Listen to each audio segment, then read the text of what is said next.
Greetings, my YouTube friends. It is today that I come to you with a heavy heart and great sorrow in my heart, and it is to tell you this news with much abundance of sadness. I was wrong. Hey everybody, Clifford Stummy, the pop song professor, here to talk to you about my Heathens retraction video. Yes, it's finally time. I've been proven wrong. There's proof, there's evidence out there. It's time to share it with you guys. I got two quick things of housekeeping before we move on. Number one is the awkward channel suggested before you start your day last week.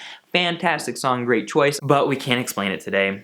I have been sitting on this piece of information about Heathens for too long, and I just had to post it today. But my request to everybody else is let's respect the awkward channel's request, and if you guys wouldn't mind commenting before you start your day and upvoting it, let's see if we can't make it next week's. That's officially my vote. I really hope that we get to explain it next week, and if we don't, maybe I can release like a podcast about it or something to make it up to you guys. And guys, before we start the story, I do want to say thank you so much for the reviews that you guys gave me on my iTunes podcast. We went from 36 reviews to 55. We are getting closer and closer to 100, and as soon as we hit 100, I'm going to release those 3 21 Pilots podcasts. But actually, I already released one because I was so grateful for you guys' help. I actually did a Heathens Retraction podcast. If you want to go more in depth on this topic about what I'm talking about today, it's custom made for you guys. Back to the story. It was 2016. I was a young blogger and podcaster. I hadn't started the YouTube channel yet, and everything was great. Heathens was a surprise. It came out of like nowhere.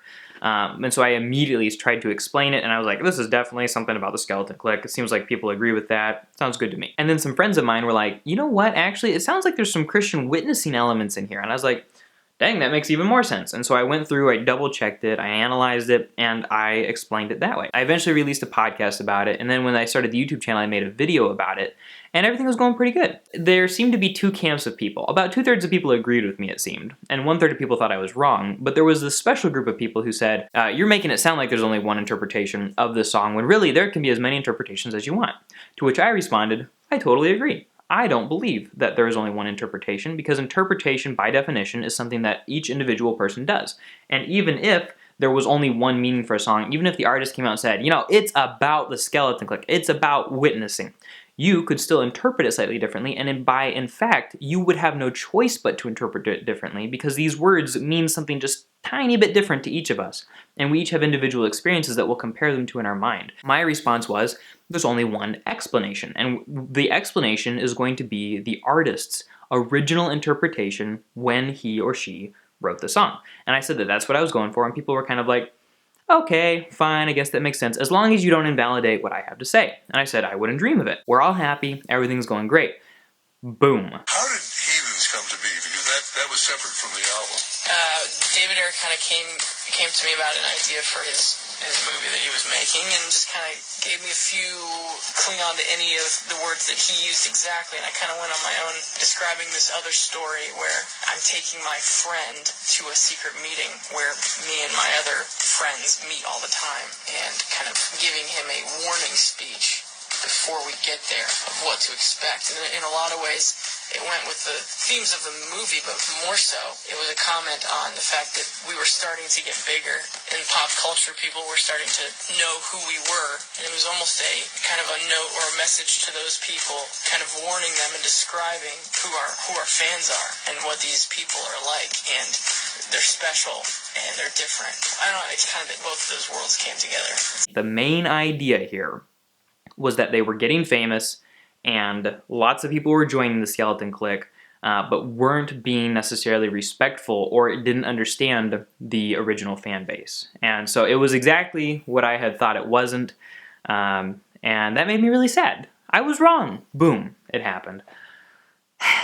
But wait, we know in the past that Tyler Joseph has been very cagey about admitting his Christian faith when talking about his music. He wants to let the music speak for itself rather than just to say something out loud and then everybody's like, oh, okay, we're not going to think about it anymore. We're just going to accept what he says, and, you know, that's just it. And so he's wanted, historically in the past, for people to think through these things. And he's also smart. He was on a secular FM radio pop station, and so for him to say, like, oh yeah, there are all these Christian themes, I think that he understands that that wouldn't necessarily be something that the audience would care about. Like, they want to hear what they want to hear, right? And so he kind of gave that to them and kind of maybe maybe he left some of those deeper Christian witnessing based themes there for people who really listen to it to understand. So I think that yes, the primary meaning is talking about the skeleton clique, but I think that for him, the skeleton clique means something more. I think for him as a Christian, he is doing a form of ministry as he helps the skeleton clique work through these things. And how does he do it? Well, he does it by creating great music and by being vulnerable and honest about his own experiences.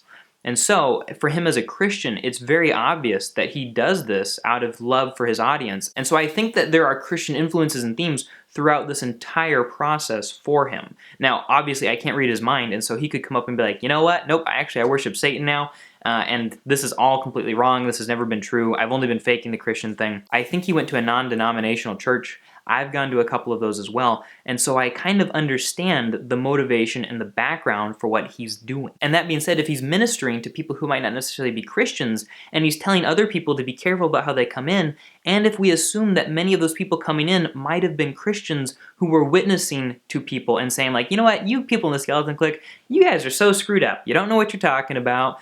You got all these problems, and I'm perfect.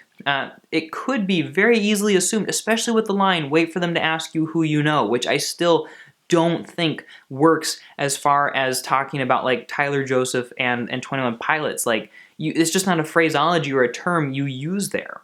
And so I think particularly with that line in mind, I think he's leaving it open for that Christian witnessing interpretation. I think that's what it means to him.